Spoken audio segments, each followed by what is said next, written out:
For the first time in years, Democrats have control of not only the White House, but both chambers of Congress. The slim majority that the party now holds boosts President Biden's chances of getting key legislation passed, as well as confirmation of his cabinet picks. Senator Bob Casey joins me now. He's a Democrat from Pennsylvania. Senator Casey, good to see you. What do you want to see from Mr. Biden now that he is the commander-in-chief, and what are the biggest issues that you think that the administration needs to tackle right away? Well, Lana, thanks. It's great to be with you. Number one has to be the two most urgent priorities, and that's, of course, putting this virus behind us, which is going to take still extraordinary work over the next number of months. And then secondly, to get the economy out of the ditch.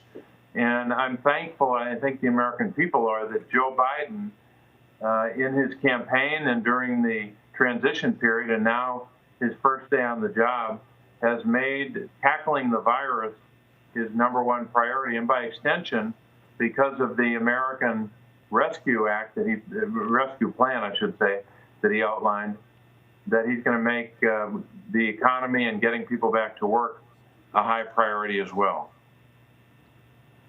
Senator Casey, I'm interested because you're a moderate from Pennsylvania. Mr. Biden is a moderate from Pennsylvania, Delaware, depending on what state he's campaigning in.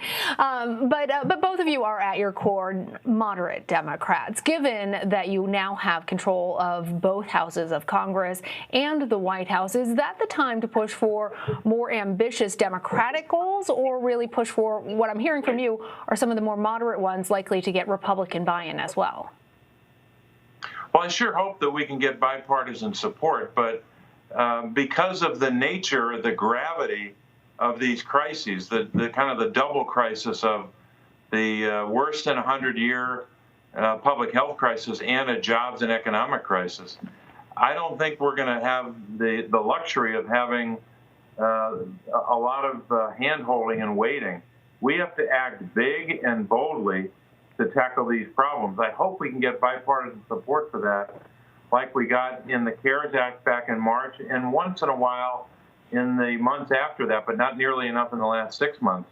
We're going to need bold, big action to tackle this virus, to get vaccines out. That 100 million vaccine doses in 100 days is, I think, a critically important goal. And we've got to get people back to work. I also think it's a good time to provide the $1,400 checks added to the $600 from December so that families get direct support. So I'm hopeful that's bipartisan, but if it's not, then we got to figure out another way to do this, because the urgency of these crises demand bold and determined action. Well, the quest for bipartisanship is potentially struggling under the yoke of former President Trump's second impeachment trial, which we've already heard from several of your Republican colleagues, in their opinion, threatens to further bifurcate this country. And at the same time, you and your colleagues are, of course, holding these confirmation hearings for several of Mr. Biden's cabinet nominees. I hope you can tell us a little bit more about the bifurcated process and how confident you are that you'll continue to be able to bring Republicans in at the same time that you're having these conversations about impeachment, which, at least in the last impeachment trial of President Trump, really did fall strictly under party lines. Yeah, there's no question we have to do a number of things at the same time. We have no choice. A crisis doesn't wait for the procedure in the Senate to catch up to it. We've got to act boldly, as I said, on the virus and on jobs. Secondly, we have to get confirmations done. That part of this, Lana, might have the most bipartisanship in the short run. I think we're going to be able to process the defense secretary, maybe Secretary of State, and a few others. But of course, the impeachment trial, which we don't know when, we're not sure when that will start. That'll be dictated by when the article lands from the House. But that has to be done. That's mandatory under the Constitution. So there has to be a trial. And I think a trial is important because you have to hold an executive accountable when they engage in conduct that led to a mob storming the Capitol, not just to make a lot of noise, but storming the Capitol to murder government officials who were doing the electoral counting. And of course, the two counters were the vice president and the speaker. And that action, the actions taken by the president, has to be the subject of accountability, even when he leaves office. Otherwise, we'll tell the next president down the road who wants to engage in that conduct that they can incite mob violence with impunity. We can't do that. We have to hold them accountable. Are you hoping that the House will send over that article of impeachment sooner rather than later when it comes to beginning that Senate trial? That's a tough question. But I'm of two minds. Part of me wants to have this over with, to have a trial that's thorough but expedited. Another part of me says, let's just get some more work done and then do the trial later. I vacillate between the two. But it won't be my choice. That determination will be made by the Speaker of the House. Once the House sends the article, that triggers a process that none of us can alter, really. We can only shorten it by way of the number of hours of presentation, really.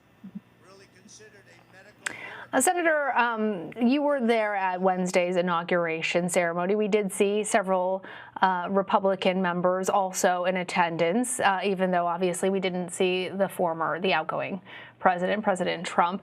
I'm wondering if you have been speaking with any of your Republican colleagues about the case that you just made to our viewers right now about accountability and why you feel it's necessary to hold President Trump accountable for that insurrection at the Capitol, even after he's left office. And I'm wondering if you can tell us what the response has been. Well, we're still early in those conversations, but I think you saw in the debates just on the objections that were made to the electoral vote count in both Pennsylvania and Arizona on the 6th, that during the day and then after the insurrection later that evening into really the next day, you could see that a lot of Republican members of the House and the Senate, probably more in the Senate than the House, were angered, and appropriately so, by what happened. And Leader McConnell, I think, said it very plainly. He said that the lies were told to the mob and that the president provoked the mob. So when you have the Republican leader of the Senate saying that, I think there's a broad-based bipartisan belief that there should be a measure of accountability. I can't predict where votes will fall on the issue of conviction after a trial, but I think there's a broad-based concern about holding a president accountable when a president engages in the kind of conduct that the former president engaged in. It led to the point, as you know, from the evidence now, where you have people storming the Capitol saying 3 words: "Hang Mike Pence." That incitement only took a couple of days by the president. Certainly frightening words. Senator Casey, I only have 1 more minute with you, but I want to know what you are most optimistic about heading into this next chapter. I think most optimistic about what we can do to put the virus behind us.